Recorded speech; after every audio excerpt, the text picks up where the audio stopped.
오늘은 그 두 이야기로 말씀을 시작하려고 하는데요. 그 첫 번째 이야기는 영화 이야기입니다. 그 오래전에 나온 영화 중에 극한 직업 이런 제목의 영화가 있었는데요. 요즘 저는 이 극한 직업에 나오는 대사, 그 유행어가 된 대사 하나가 계속 제 마음에 이제 맴도는 그런 그 현상을 제가 경험하고 있습니다. 아마 이 영화가 그 히트를 쳐서 많은 분들이 이제 보셨다고 그렇게 알고 있는데요. 뭐 코미디 영화입니다. 내용 간단합니다. 이 마약 단속 형사들인데요.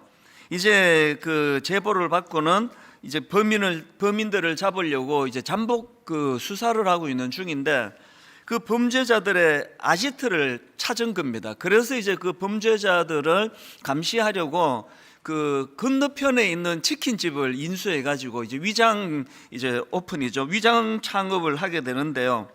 그런데 이제 그 형사 중에 한 사람이 요리를 잘해요. 그래서 이제 자기 엄마한테 배웠는데, 이게 뭐냐, 이렇게 양념 갈비 치킨. 그 이 갈비에 하는 양념을 가지고 이제 이 치킨에다가 어떻게 입혔는데 이 메뉴가 대박이 난 겁니다. 그래서 지금 이제 잠복하려고 그 위장으로 창업을 했는데 계속 이제 손님들이 거기에 이제 몰려 들어와서 처음에는 막 굉장히 난감해하고 당황하다가 이게 하다가 보니까 형사들이 이게 뭐 감시하고 이보다 더 재밌거든요. 그래서 이제 형사들이 막 자기 본업은 다 잊어버리고 이 치킨 장사에 이제 푹 빠져 있어 가지고 이제 이 마약 수사는 뭐 뒷전이 돼 버렸다, 뭐 그런 걸 가지고 만든 코미디인데요. 이 영화가 만든 유행어가 몇 가지가 있는데 뭐 이런 겁니다. 아마 들어보신 분 많을 겁니다. 지금까지 이런 맛은 없었다. 이것은 갈비인가 통닭인가? 수원 왕갈비 통닭. 뭐 이게 이제 유행어가 돼가지고 한때 뭐 굉장히 이제 이 말이 많이 코미디의 회자가 됐었고요. 그런가 하면은 요즘에 제 마음에서 계속 맴도는 이 영화가 만든 유행어가 있는데 이겁니다. 범인을 잡을 것인가? 닭을 잡을 것인가? 제가 무슨 목사가 자꾸 뜬금없이 또 그 영화 뭐 저는 기억도 안 나는데요. 요즘에 계속 이게 제 마음에서 맴돕니다. 범인을 잡을 것인가? 닭을 잡을 것인가? 형사가 지금 마약 단속, 마약 범인 잡는 그 본질을 잃어버리고 지금 뭐 닭 잡아가지고 파는데 정신이 팔려서 이게 말이나 되는 겁니까? 범인을 잡을 것인가? 닭을 잡을 것인가? 왜 제게 이게 자꾸 울림이 되는가 하니까요.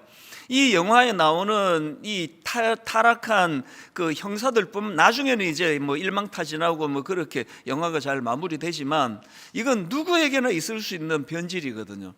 그 제가 범인을 잡을 것인가 닭을 잡을 것인가, 이걸 이제 저 혼자서 자꾸 이렇게 생각을 하는 겁니다. 목회에 몰두할 것인가, 뭐 다른데 어떤 것들에 내가 또 쓸데없는 것에 또 몰두할 것인가, 그러니까 이런 것들로 저를 이제 경고하기 위해서 이런 그 독백들이 자꾸 머릿속에서 일어나는 그런 내용입니다. 그런가 하면 이제 두 번째 이야기가 뭐냐 하면은, 예전에도 한번 말씀드렸던 기억이 있는데요.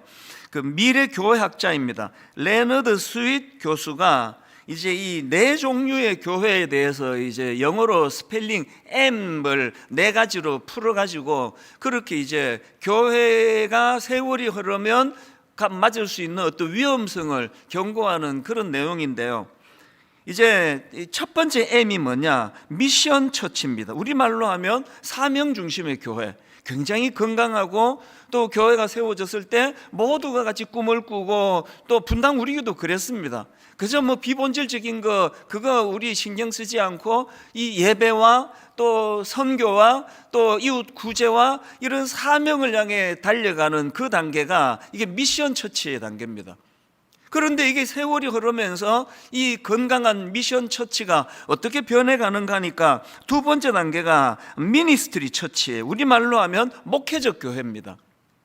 이 미션 처치가 굉장히 역동적이고 또 유기적이고 어떤 형식적인 이런 것보다는 본질을 중요하게 하는 모습이라면, 이제 두 번째 단계가 되면은 자꾸 이제 이게 유기적인 모습은 사라지고 일 중심, 또 그 사역 중심, 그래서 이제 행정 조직이 점점 중요해지는 이런 단계가 온다는 겁니다. 돌아보면 분당 우리 교회도 이 단계를 피할 수 없었던 것 같아요. 사람이 많이 모이면 자꾸 조직을 만들어야 되고 정비를 만들어야 되고 이런 것들이 불가피한 일이거든요. 여기까지도 괜찮습니다.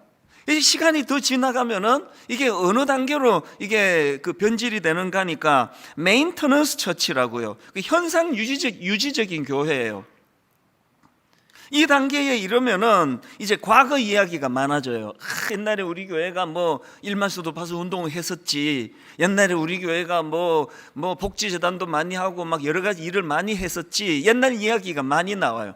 그리고 이제 막 역동적으로 교회가 모험을 감수하면서 달려가고 이런 일은 점점 이제 사라져가고 글자 그대로입니다. 현상 유지하기에 급급한 교회. 그리고는 이제 이 세 번째 단계를 방치해 놓으면 마지막 네 번째 단계로 넘어가는데 그게 뮤지엄 처치예요. 뭐 글자 그대로 박물관 교회. 완전히 이제 그냥 굳어져 버린 교회.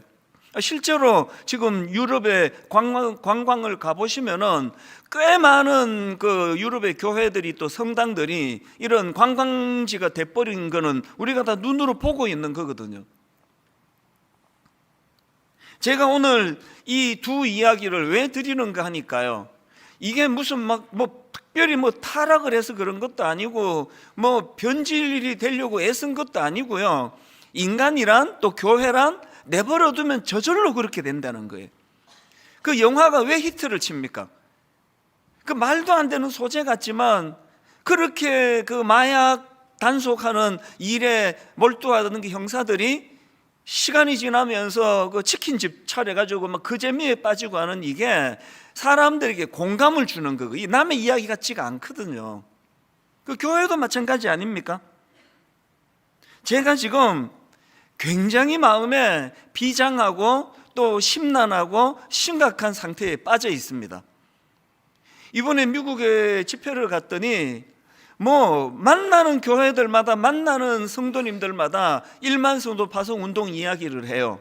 그래서 너무 그것이 좋은 일이 일어나고 영향이 있고 수고했고 그렇게 박수를 쳐드립니다 그러면서 그 얘기를 계속 하는데, 그건 우리에게 이제 과거 이야기예요. 작년까지 그게 다 끝난 이야기입니다. 지금 제 마음에 찾아오는 두려움은요, 1만 성도 파송 운동을 하면서 우리는 해산의 수고를 했습니다. 그래서 29교회를 이제 낳고 그곳으로 파송해 드리면서 저는 요즘에요, 그 여성들이 새삼 위대해 보여요. 그 해산의 고통이라는 게, 그 출산의 고통이라는 게 이게 얼마나 어마어마한 것인가. 지금 분당 우리 교회가 29교회로 그렇게 해산하고 출산하고 나서 모든 것들이 다 지금 다 삐걱삐걱거리고 있거든요. 예전에 단 한 번도 겪어본 적이 없는 봉사하는 그 봉사부서의 인력난, 그리고 남아있는 한 20-30%밖에 안 되는 지금 우리 평신도 지도자들은 다 몸살이에요. 저희 교회는 원래 1인 1사역이거든요. 지금 그거 유지가 안 됩니다. 기존 신청 등록을 안 받고 난 이후로 다 이제 신앙생활 처음 하는 초신자들이 지금 몇천 명이 모여있는 교회다 보니까 어떤 일로도 1인 1사역으로는 지금 어렵습니다. 그래서 1인 2사역, 3사역 막 몸살을 알아가면서 그래도 지금 다 안 채워지고 있는 현실을 보면서 저는 굉장히 위기감을 느낍니다. 그래서 저는 이런 의미에서 아까 그 네 종류로 분류했던 그 교회의 유형을 보면서 지금 분당 우리 교회는 두 번째 단계와 세 번째 단계 사이에 있구나. 이제 이게 현상 유지적인 교회로 갈 위험이 있고, 이걸 방치하면 이제 박물관 교회가 될 위험이 있다는 그 두려움이 저에게 있는 겁니다. 그래서 저는 오늘 우리 자신들을 이런 관점으로 한번 돌아보고요, 우리 교회도 이런 관점으로 돌아보면서 어떻게 해야 되는 건가. 이번에 이민교회 가가지고 막 만나는 사람마다 1만 성도 파송 운동 이야기하고 그런 것 갖고 칭찬하고 또 잘했다고 박수 치고 하는 이 모든 이야기가 저는 이게 두려움으로 들려졌는데요, 그렇게 하고는 이제 우리나라 한국으로 다시 돌아와서 그날 바로 그 다음 새벽입니다. 하나님께서 저에게 뭐 이건 경고의 말씀이라고밖에는 해석이 안 되는 그런 말씀 하나를 제가 발견했는데요. 그게 오늘 본문 바로 앞에 나오는 고린도후서 5장 12절, 이걸 공동 번역으로 된 걸 제가 읽게 된 겁니다. 사도 바울이 이런 이야기를 합니다. 그렇다고 여러분에게 또다시 우리 자신을 내세우려는 것은 아닙니다. 다만 우리를 자랑할 수 있는 근거를 여러분에게 주어, 그 다음 보십시오. 속에는 아무것도 자랑할 것이 없으면서도 겉만 가지고 자랑하는 자들의 말을 반박할 수 있게 해주려는 것뿐입니다. 이번에 가는 지역마다 이제 분당 우리 교회 1만 수도 파수 운동 얘기가 들려지는데 말씀드렸잖아요. 그건 지금 하고 있는 일이 아닙니다. 우리 교회가 했던 과거 이야기예요. 그 이야기를 계속 들으면서 교회 성장학자가 말하는 이 교회의 주기로 말하면 이제 분당 우리 교회는 정점을 넘어서 이제는 쇠퇴하는 것만 남았나? 그런 두려움이 계속 이상하게 칭찬을 하면 할수록 그 두려움이 찾아왔는데, 이 모든 제 마음을 딱 하나로 정리해 주시는 것처럼 귀국하고, 그러니까 지난 목요일 새벽입니다. 딱 목요일 새벽에 이 구절을 제가 받은 거예요. 속에는 아무것도 자랑할 것이 없으면서 겉만 가지고 자랑하는 자들의 말을 반박할 수 있게 해주려는 것뿐입니다. 그러면 안 된다는 거 아닙니까? 이제 분당 우리 교회는 이제 이 속에는 아무것도 자랑할 게 없으면서 겉만 가지고 자랑하는, 또 칭찬받는 그런 교회가 될 위험이 있다는 걸 제가 자각하게 된 겁니다. 그래서 사실은 이 본문 말씀을 가지고 이제 배경과 또 여러 흐름을 가지고 말씀 준비하다가요, 조금 집중하기 위해서 제가 오늘 본문에서 강조하고자 하는 고린도전서 5장 13절 14절 거두절미하고 이 두 구절에게 초점을 맞춰 가지고 어떻게 하면은 우리 개인도 또 우리 교회도 이런 내버려두면 박물관 교회가 되고, 그 내버려두면 마약 단속하는 형사들이 뭐 닭을 잡을 것인가, 범인을 잡을 것인가, 이런 자리로 빠질 수 있다는 사실을 우리가 두려워하면서 이것을 어떻게 막을 수 있는가, 이걸 좀 집중해서 좀 살펴보기를 원합니다. 저는 사도 바울이 속에는 아무것도 자랑할 것이 없으면서 겉만 가지고 자랑하는 자들의 말을 반박할 수 있게 해주려고 한다, 그런 내용들이 나오면서 사도 바울이 변질을 막기 위한 대안으로 저는 두 가지를 제가 오늘 본문에서 발견하는데요.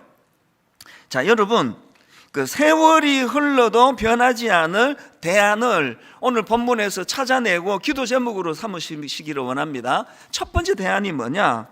그리스도의 사랑에 사로잡히기예요. 사랑에 사로잡히기. 고린도후서 5장 14절입니다. 그리스도의 사랑이 우리를 강권하시는도다. 우리가 생각하건대 한 사람이 모든 사람을 대신하여 죽었은즉 모든 사람이 죽은 것이라. 여기 나오는 그리스도의 사랑이 우리를 강권하시는도다 할 때 이 강권하다는 단어는 원어로 헬라어로 보면은 수네코라는 단어인데요, 이 단어가 본문에서는 무언가에 사로잡히다, 그러니까 이런 뜻으로서 쓰여진 단어입니다. 어떻게 변질을 막을 수 있느냐고요? 그리스도의 사랑에 사로잡힐 때, 그리스도의 사랑에 우리가 견인될 때, 그때 우리는 이제 변질 없이 끊임없이 달려갈 수가 있다는 거거든요. 이 단어와 이 단어가 또 다른 곳에서 쓰여지는 것을 볼 수 있는데요, 누가복음 4장 38절입니다. 예수께서 일어나 회당에서 나가사 시몬의 집에 들어가시니 시몬의 장모가 중한 열병을 앓고 있는지라. 여기 나와 있는 그 베드로 장모가 지금 열병에 걸려 앓고 있는데요, 여기 나와 있는 앓고 있는지라, 이게 수네코예요. 그러니까 지금 베드로의 장모는 열병에 걸려 열병에 사로잡혀 있는 거예요. 열병에 사로잡혀 있는 상태, 꼼짝을 못하고 누워있는 거. 코로나19를 우리가 왜 이토록 두려워합니까? 코로나19에 감염되면 우리는 코로나19에게 한 일주일 동안 사로잡혀 있는 거예요. 아무것도 못해요. 제가 지난 3년 내내 코로나에 사로잡혀가지고 이 주일 강단에 서지 못할까봐, 이게 뭐 단 하루도 의식을 하지 않을 수가 없이, 그리고 너무나 감사하게도 지금까지는 코로나19 때문에 주일 강단을 놓친 적이 없습니다. 어떤 분들은 이게 걸렸는데 목사님이 몰라서 그렇다 그러는데 저는 안 걸렸습니다. 그리고 걸려도 괜찮아요. 주일날 지장 없었거든요. 이게 사로잡답니다. 또 똑같은 단어가, 이 수네코라는 단어가 사도행전 18장 5절에도 나옵니다. 실라와 디모데가 마게도냐로부터 내려와서 바울이 하나님의 말씀에 붙잡혀 유대인들에게 예수는 그리스도라 밝히 증언하니, 여기 나오는 그 하나님의 말씀에 붙잡혀 할 때 이 붙잡혀, 이게 또 수네코거든요. 지금 뭘 강조합니까? 그 당시 유대인들이 가장 듣기 싫어하던 말이 예수는 그리스도라는 말이에요. 그래서 이런 말 내뱉으면 이게 신상에 이게 위협이 가해지는 거 아닙니까? 그런데 바울이 지금 예수는 그리스도라고 담대하게 증언을 했는데 그게 어떻게 가능했느냐? 그게 어떻게 가능했느냐 보니까 바울이 무엇에 붙잡혔습니까? 하나님의 말씀에 붙잡혔다는 거예요. 말씀에 붙잡히니까 생명의 위협이 있을 수 있는 그런 것에 끌려가지 않는 담대함이 생기더라는 겁니다. 예수 몇 년 믿었느냐, 교회에 내가 무슨 직분을 가졌느냐, 이게 우리의 자랑이 아니고요. 우리는 지금 그리스도의 사랑에 붙잡혀 있는가? 우리는 지금 그리스도의 말씀에 붙잡혀 있는가? 아니면 무엇에 붙잡혀 있습니까? 그래서 저는 오늘 이 말씀을 5장 14절 말씀을 많이 묵상을 했는데요, 그러고 보니까 지금 사도 바울이 우리가 붙잡혀야 할 그리스도의 사랑, 이걸 강조하면서 그 중에서 어떤 걸 더 강조하느냐, 14절을 다시 한번 보십시오. 그리스도의 사랑이 우리를 강권하시는도다. 우리가 생각하건대 한 사람이 모든 사람을 대신하여 죽었은즉, 십자가를 말하는 거 아닙니까? 지금 우리가 붙잡혀야 되는, 우리가 지금 견인당해야 될 그리스도의 사랑은 십자가 사랑이에요. 맨날 삶의 연장에서 패배하고 꺾이고 의욕을 상실하고 초라하게 살아갈 수밖에 없는 우리가 그런 비참한 악순환의 고리로부터 벗어나기 위해서는 우리가 그리스도의 사랑에 견인돼야 되는 거예요. 그 그리스도의 사랑 중에도 십자가 사랑입니다. 그래서 제가 오늘 새벽에 이 말씀을 묵상하다가 보니까 십자가에 견인되는 삶이 이 노래되는 찬양이 찬송가 150장이거든요. 최후승리를 얻기까지 주의 십자가 사랑하리. 그 맨날 실패하고 맨날 패배하고 맨날 의욕이 꺾이고 잘 나가다가 그냥 시간만 지나면 그 영화의 형사들처럼 옆길로 셀 수밖에 없는 우리 인생이기 때문에 우리는 우리 힘으로 영위해 나가는 인생이 아니라 그리스도의 사랑으로, 그래서 그 그리스도의 사랑 중에도 우리를 위하여 십자가 지신 그 주님의 십자가의 사랑과 능력으로 그렇게 우리가 이것을 유지해 나갈 때에 우리 힘으로서가 아니라 하나님의 사랑의 견인의 힘으로 우리도 승리할 수 있다, 이걸 강조하는 거거든요. 그래서 제가 우리 본당 벽에다가 지금 여러분 오른편에 벽에 보시면 다 알지만요, 문구를 새로 바꾸었습니다. 한번 화면으로도 좀 비춰주시겠습니까? 그리스도의 사랑이 우리를 강권하시는도다. 이걸 왜 본당 벽에다 붙여놓은지 아십니까? 앞으로 여러분 예배 드리러 올 때마다 저 말씀을 붙잡고 한 주를 점검하시기를 바랍니다. 과연 이번 한 주는 내가 우리를 강권하시는 그리스도의 사랑의 힘으로 내가 한 주를 승리했나? 또 내 힘으로 어떻게 해보겠다고 하다가 또 내가 초라하게 넘어졌나? 그래서 한번 여러분 저를 따라 한번 힘있게 선포하시면 좋겠는데요, 그리스도의 사랑이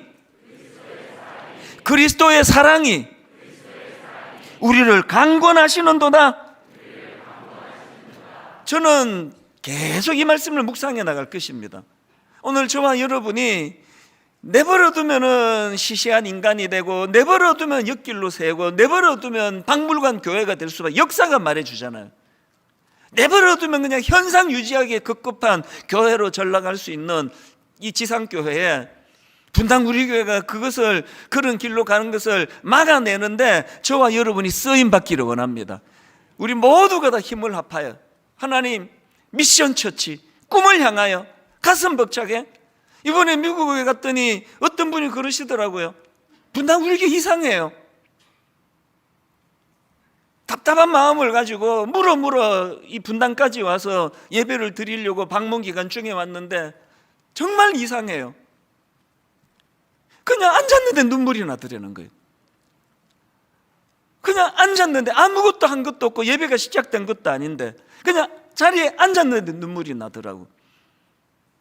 제가 그분한테 그 언제적 일이냐고 안 물어본 게 제가 참 너무 답답해요. 그거 왜 안 물어봤을까? 분명히 그게 아마 한 8년 전이었던가 뭐 10년 전이었던가 분명히가 아니고 그러지 않기를 바랍니다. 그게 지난주 일이고 그 전주 일이고 그게 바로 오늘 일어나는 일이기를 저는 바랍니다. 이것이 가능하기 위해서는 이찬수 목사의 설교가 견인해가는 예배가 아니라 무엇이? 그리스도의 사랑이 견인하는 예배, 그리스도의 사랑이 강권적으로 역사하는 그런 교회.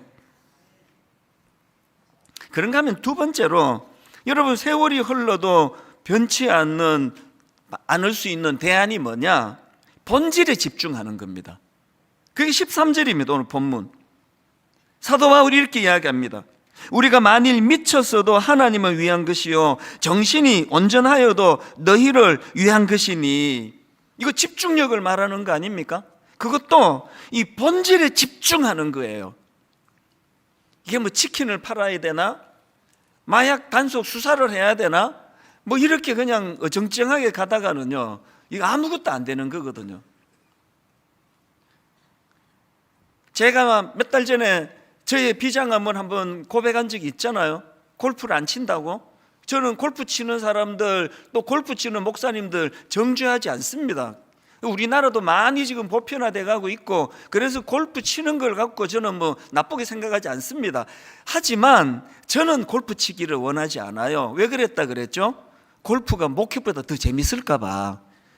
그럼 골치 아프잖아요. 지금까지는 목회보다 더 재밌는 걸 전 찾아본 적이 없습니다.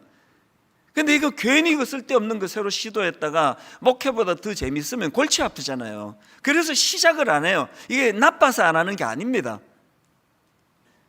이게 뭘 의미합니까? 몰두하는 거예요. 집중하는 겁니다.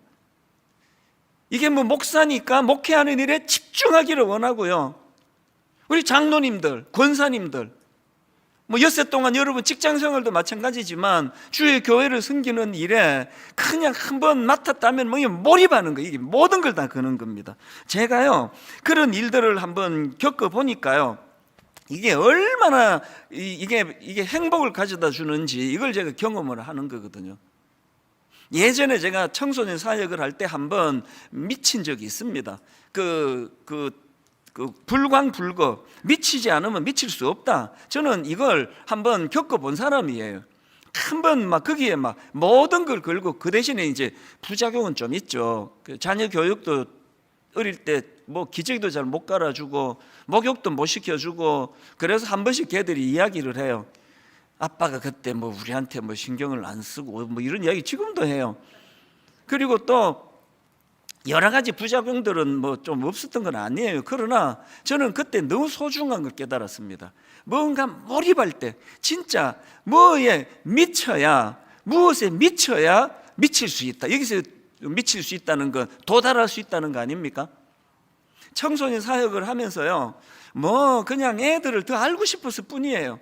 그래서 그때는 뭐 천리안 뭐 기억나시는 분 있을 겁니다. 뭐 하이텔 뭐 이런 걸로 이제 전화선을 연결해 가지고 이제 채팅하는 게 있는데, 중고등부 애들하고 막 이제 낮 동안에는 애들하고 그냥 쫓아다니느라고 시간 다 보내고 이제 집에 오면은 또 이제 이거 하느라고 전화선을 연결하니까 우리 집은 항상 전화가 통화 중이에요. 그 항상 이제 전화로 이렇게 아이들과 대화하면서 속내를 캐내고, 어떨 때는 뭐 이게 뭐 좀 정직하지는 않기 때문에 좀 이게 과연 잘했나 생각도 들 때가 있지만, 그때 진짜 애들을 제가 친하고 싶어가지고 중학교 2학년, 3학년 애들을 만나면 그때 저희 교회 사랑의 교회 옆에 서일중학교가 있었거든요. 안녕, 나 서일중학교 3학년 뭐 이찬수야 뭐 이런 식으로 이름도 가명을 썼지만, 그리고 이제 고등학생들하고 대화를 할 때는 저희 집 앞에 언남고등학교가 있었고, 양재동에 안녕, 은남고등학교 2학년 이찬수라고 해. 뭐 이름은 다른 이름을 썼지만, 그러면서 이제 애들하고 막 새벽 한 2시, 3시까지 그러면서 이제 이 아이들이 교회에 대해서 어떤 인식을 가지고 있고 또 어떻게 다가가야 마음을 여는 거 있고 막 계속 이걸 했거든요. 그때 신혼 때입니다. 애가 이제 큰 애가 뭐 그게 돌도 되기 전으로 기억을 하는데 제 아내가 상처를 많이 받았습니다. 아니 무슨 목사하고 결혼을 했는데 그 뭐 가정을 돌보지를 않으니까요. 집에서 안 나오니까, 서재에서 안 나오니까 뭐 엄청난 또 목회를 하는가 해가지고, 여기 그 주부들 다 아시잖아요. 이 남편이 지금 뭐 하는지 감시할 때 꼭 과일을 깎잖아요. 그러니까 이렇게 들고 이거 드시면서 하세요 그러면서 컴퓨터를 보잖아요. 제 아내도 그랬던 것 같아요. 쓱 보니까 설교 준비하는 줄 알았더니 나 은남중학교 2학년 이찬수라고 해 이렇게 하고 놀고 있으니까 정말 제 아내가 상처를 많이 받았어요. 그래서 막 새벽 2시 막 이렇게까지 애는 안 봐주고 그러니까 한 번은 제 아내가 가출을 했잖아요. 진짜 가출을 했어요. 애를 덜쳐업고 친정으로 갔습니다. 다행히 가출이 10분 거리로 갔어요. 이 정도 하면은 목사 양심에 이제 회개하고 빨리 자기를 데리고 오고 다시는 이 지가 안 하겠지 그러고, 아무리 기다려도 찾으러 안 오는 거예요. 답답해서 전화해 보면은 통화 중이고 전화선 끌어다가 이거 하고 있으니까 기다리다 안 돼가지고 제 아내가 도로 집으로 왔어요. 기가 막힌 건요, 얼마나 이거에 몰두했는지 가출한 사실을 모르고 있는 겁니다. 그게 참 좋은 효과가 있었습니다. 그 이후로 다시는 가출 안 해요. 이거 소용없다는 걸 알기 때문에. 미쳐 있었던 거예요. 완전히 정 애들에게 미쳐 있었거든요. 그 청소년 사역을 하는 그 10년 동안에 저는 하나님께 늘 기도했습니다. 오늘 저는 죽어도 여한이 없습니다. 진짜 행복하더라고요. 여러분 그 중동배 애들하고 노닥거리는 게 그게 그렇게 죽어도 좋을 만큼 행복했겠냐고요. 그게 무슨 일이냐 보다는 하나님이 내게 맡겨주신 사명을 한번 모든 걸 걸고 거기에 몰입할 때 그게 내 행복을 가져다 주는구나. 오늘 저는 여러분들에게 눈물로 호소하기를 원합니다. 그리고 저는 오늘 여러분에게 비장하게 주님 이름으로 한 가지 거짓없는 약속을 드리려고 합니다. 다시 말씀드립니다. 분당 우리 교회는 지금 어떤 의미에서 위기예요. 해산의 수고가 끝났고 교회의 기둥 같은 70% 80% 되던 평신도 일꾼들이 다 파송받아 떠났고 남아있는 지금 평신도 지도자 20-30%는 몸살 상태예요.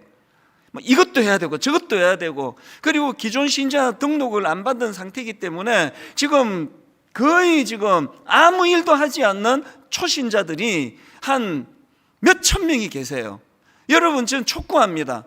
여러분 아무리 내가 오늘 예수 처음 믿어도 교회 화장실 청소는 할 수 있는 거 아닙니까?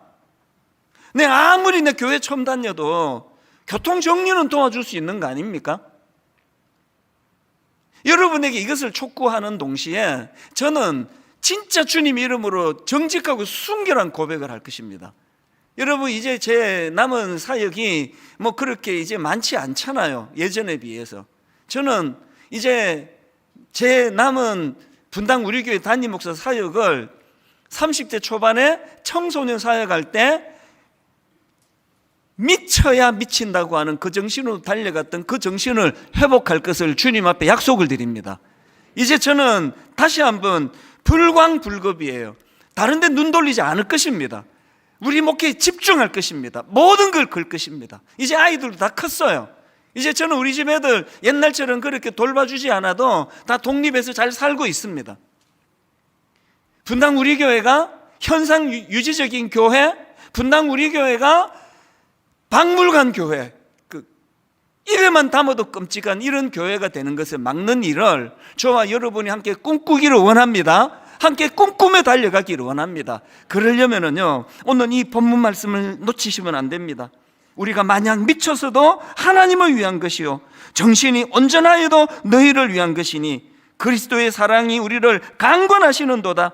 우리가 생각하건대 한 사람이 모든 사람을 대신하여 죽었은즉 모든 것이 죽은 것이라.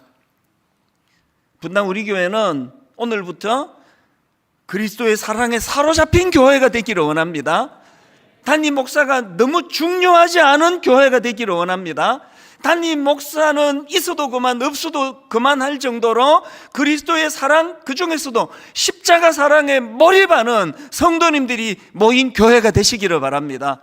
그런가 하면은 본질에 집중하는 겁니다. 광인론. 저의 스승 옥하는 목사님은 여기에 인생을 거신 분 아닙니까? 광인론. 목회자들에게 목사님이 눈물로 호소하셨던 게 이거예요. 광인론이에요. 미쳐야 미친다. 한번 기왕 목사의 길로 들었었는데, 사역자의 길로 들었었는데, 여기 한번 모든 걸 한번 걸어보자. 새삼 저는 옥하는 목사님이 그리운 요즘이에요. 목사님 앞에 꾸지람을 듣고 싶은 마음이에요.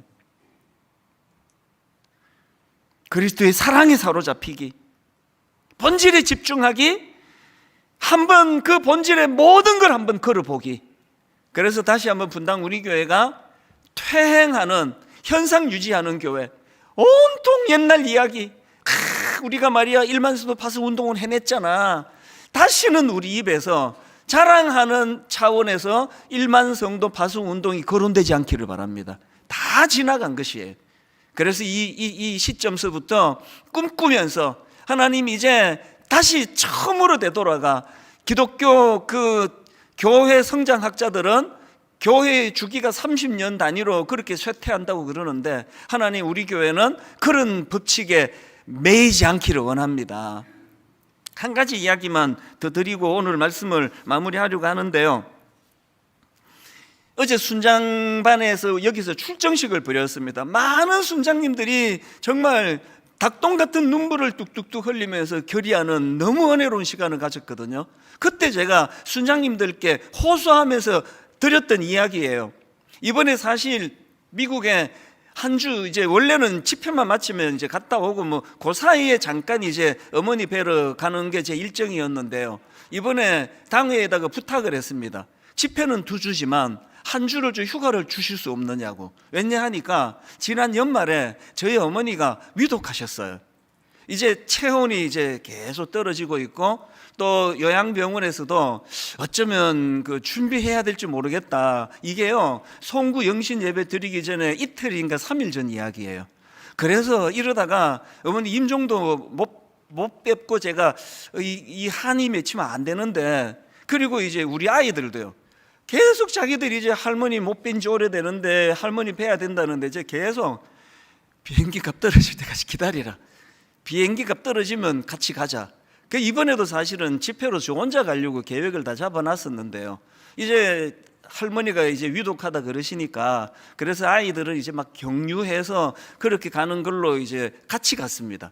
그리고는 이 아이들과 함께 매일 이제 할머니를 찾아뵀는데요. 이제 정신이 이제 오락가락 하세요.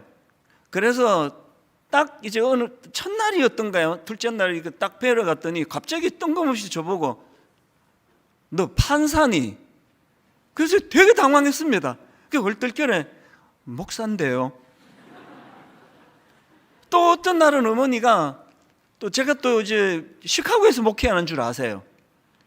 왜 자꾸 오는데 여기 너 신방은 안 하고 막 야단도 치시고 그랬는데요. 제가 이제 하루 전인가요? 저는 이제 제 아내와 함께 집회가 있는 달라스로 가고, 우리 새아이는 이제 한국으로 돌아가는 그 전날입니다.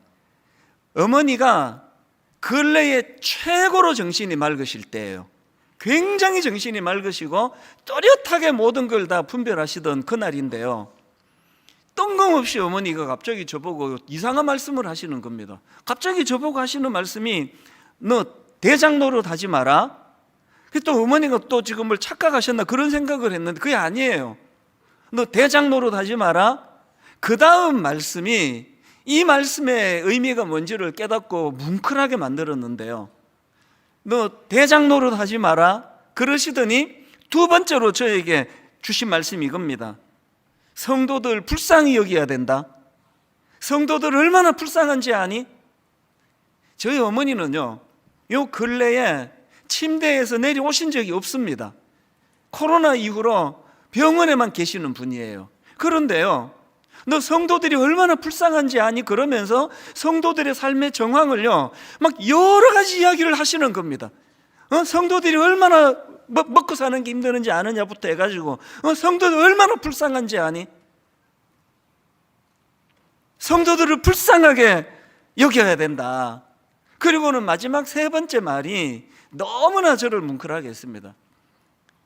저희 어머니는 연세가 99세시니까요 뭐 그때는 아들에 대한 그 애틋한 마음이 많을 때 아닙니까? 그래서 우리 막내가 이제 어머니에게 장손이에요. 그래서 뭐 얘기하면 우리 장손이 사실 우리 애들이 상처를 좀, 우리 두 딸이 상처를 좀 받았을 것 같은데요, 큰애는 처음에 못 알아봐요. 누구더라? 그 딴애 이름 막 부르고, 둘째 딸도 그런데 막내 보고 얘 누굽니까? 그러면 규진이 아이가 금방 알아봐요. 그리고 우리 장손 그래서 이 두 딸이 막 좀 상처를 받았을 것 같은데 고맙게도 얘들이 좀 컸어요. 나와서 뭐라 그러는가 하니까 야, 우리 할머니 대단하시다. 저렇게 남존 여비 사상이 있는데 그동안 한 번도 그걸 내색 안 하시고, 야, 인격이 훌륭하시다, 또 이렇게 해석을 하더라고요. 뭐 방문 가서 아이들 인사만 시키면 얘 누굽니까? 큰애가 얘가 뭐 딴애 막 부르고, 뭐 막내만 오면은 규진이 아니가 우리 집 장손, 그렇게 이뻐하시는데요, 저한테 부탁하신 세 번째 마디가 뭔지 아십니까? 첫 번째가 뭐였죠? 대장 노릇 하려 그러지 마라. 두 번째가 성도들 불쌍히 여겨야 된다. 세 번째가 규진이 사랑하듯이 성도들을 사랑해야 된다. 규진이 사랑하듯이 성도들을 사랑해야 된다. 저희 어머니 평생의 소원이요, 주무시다가 그렇게 서로를 하나님 불러가시는 게 기도 제목이세요. 그래서 제가 어머니 임종을 지킬 수 없을 확률이 훨씬 많습니다. 그런데 저는 이번에 어머니에게 유언처럼 들려주신 이 세 마디를 받았습니다. 제 마음에 새기기로 했습니다. 단임 목사랍시고 권위주의에 빠져가지고 군림하려는 이런 악한 태도, 여러분 보이는 즉시 우리 어머니한테 일러주시면 돼요. 우리 어머니한테 일러주시면 돼요. 전화번호를 어떻게 알지? 근데 자꾸 이찬수 목사가 대장 노릇 하려고 합니다. 어머니 가만히 안 계실 거예요. 대장 노릇 하려고 하지 마라. 성도들이 얼마나 불쌍한지 아니? 성도들을 불쌍히 여겨야 된다. 당신이 목숨처럼 귀하게 여기는 그 아들 이름을 대면서 규진이 사랑하듯이 성도들 사랑해라. 교회의 회복은요, 그리스도의 사랑의 힘으로 견인되는 거예요. 그리스도의 그 사랑의 힘으로 성도들을 섬기고 순장님과 순원들이 서로를 사랑하는 것이거든요. 오늘 이 말씀을 이론으로 듣지 마시고요, 논리로 듣지 마시고요, 그리스도의 사랑이 우리를 강권하시는도다. 그리스도의 사랑이 우리를 강권하시는도다.